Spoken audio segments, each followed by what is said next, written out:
Imagine you're sealed inside a glass cage, sinking into the deep ocean. You expect to see small, glowing fish drift by, but then you realize that everything down here has grown far beyond sanity. As you descend, logic begins to collapse. Sharks no longer stop at the size of a great white. Squids start to outweigh cars. Creatures that look like insects balloon into grotesque, armored giants. This is the broken logic of deep-sea gigantism, a phenomenon hidden in the darkest layers of the ocean, where humans were never meant to go. What makes this so strange is that it defies our expectations. In a world without sunlight and with almost no food, animals should shrink to conserve energy. Instead, the deep ocean flips biology completely upside down. Small animals grow large. Large animals become enormous. Here, depth turns size into a powerful advantage rather than a burden. So what exactly is happening down there that allows this? To answer that, we need to start with one of the most unsettling examples of deep-sea gigantism ever recorded, the bigfin squid. At first glance, the bigfin squid just looks wrong. Its fins are disproportionately huge, stretching so far that the body can appear wider than it is tall. No shallow water squid looks anything like this. But the real shock isn't its body. It's the arms. These limbs bend at sharp 90-degree angles, forming permanent elbow-like joints. From those joints extend long, hair-thin filaments that trail behind the squid like ghostly, shimmering wires. When you compare it to a surface squid, the difference is extreme. At depths approaching 15,000 feet, chasing prey is impossible.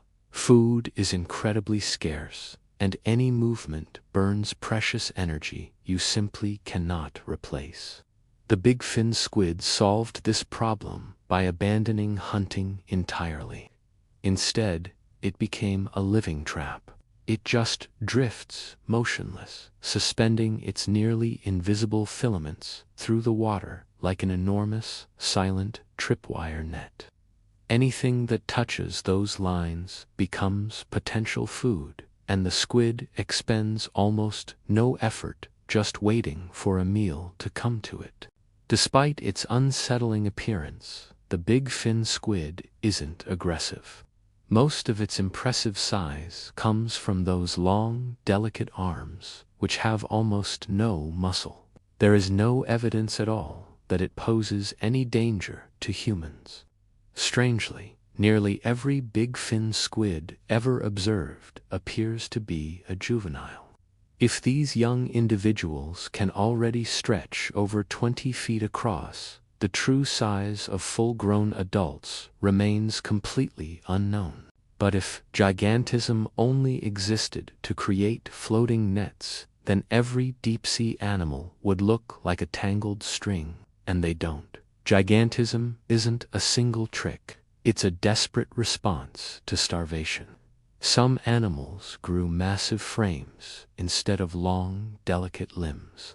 One of the clearest examples is the oarfish, the longest bony fish on Earth. A full-grown oarfish can exceed 36 feet in length and weigh over 600 pounds. It's no wonder that ancient sailors often mistook them for sea serpents when they occasionally surfaced. Unlike bigfin squids, oarfish don't trap their prey. They use their immense size as a sensor. Observations show them drifting vertically in the water column, perfectly upright, like a silver ribbon hanging in the dark. In the deep ocean, food doesn't move sideways, it falls from above. By spanning multiple vertical layers of water at once, an oarfish can detect pressure changes and chemical trails without having to move. It scans the ocean like a living biological antenna. If this strategy works so well, why don't surface fish use it? Because surface waters are crowded and dangerous. Being large, slow, and obvious near predators is basically suicide. But in the deep sea, that pressure vanishes. Predators are rare. Encounters are infrequent. Once an animal becomes large enough, almost nothing can hunt it. Without the constant fear of pursuit, evolution shifts its priorities. Speed becomes irrelevant. Efficiency becomes everything. Large bodies burn less energy per unit of mass. This means bigger animals starve more slowly.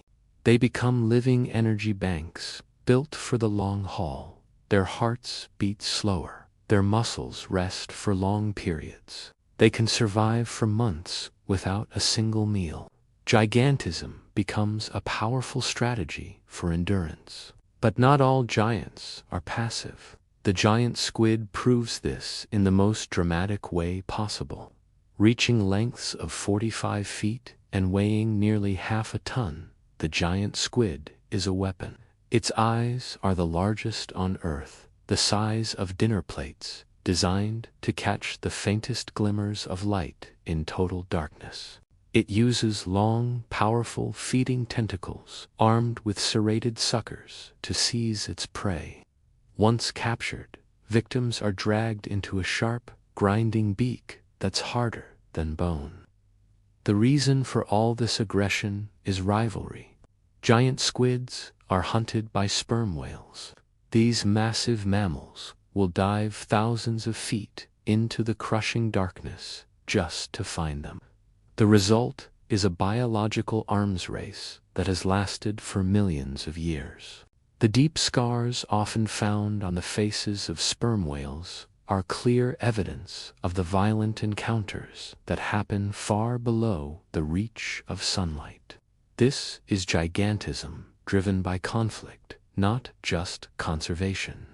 Many people assume that the immense pressure of the deep sea should crush large animals instantly, but that's false. Pressure only destroys things that resist it, like a hollow submarine.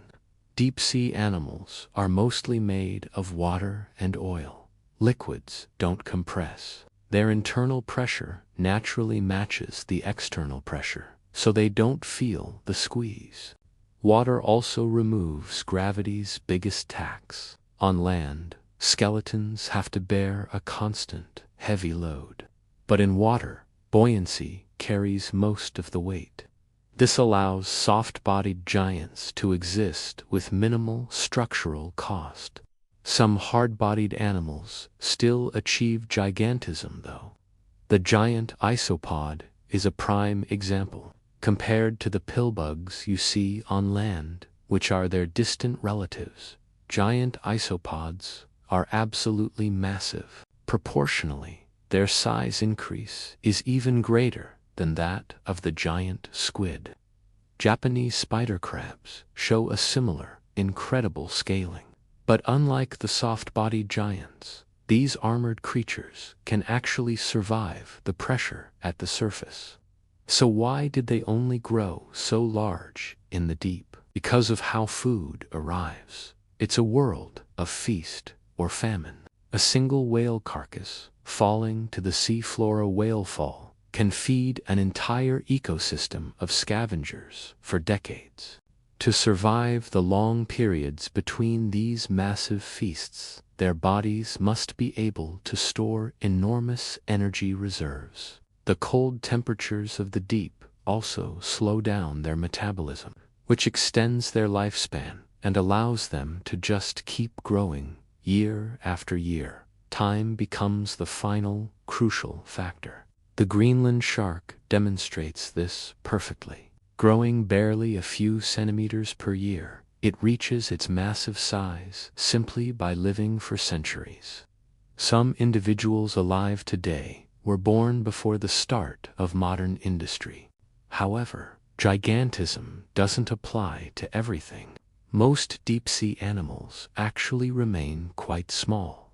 Only specific survival strategies benefit from getting huge. The scavengers, the ambush predators, the low-competition survivors. Others stay tiny, reproducing quickly and exploiting microscopic niches in the environment. The male anglerfish, for example, shrinks to the absolute extreme, existing only as a tiny parasite attached to a female. And in true biological deserts on the sea floor, the scarcity of food makes gigantism completely impossible. Deep-sea gigantism is not an accident. It is a calculated outcome of physics, energy, and time. Oxygen can play a role in other environments, but not here. The deep sea is not particularly oxygen-rich. In polar waters, however, you get both extreme cold and high oxygen levels, producing even larger giants, like the colossal squid. The surface oceans only appear normal to us because they are crowded, competitive, and violent places. To the strange inhabitants of the deep sea, it's the creatures on the surface that would look impossibly small and frail. Fortunately for us, these giants cannot survive near the surface. They belong to their own world, a world where size is survival stretched across time. Deep-sea gigantism isn't about monsters, it's about endurance. In the abyss, patience is rewarded. Thanks for watching.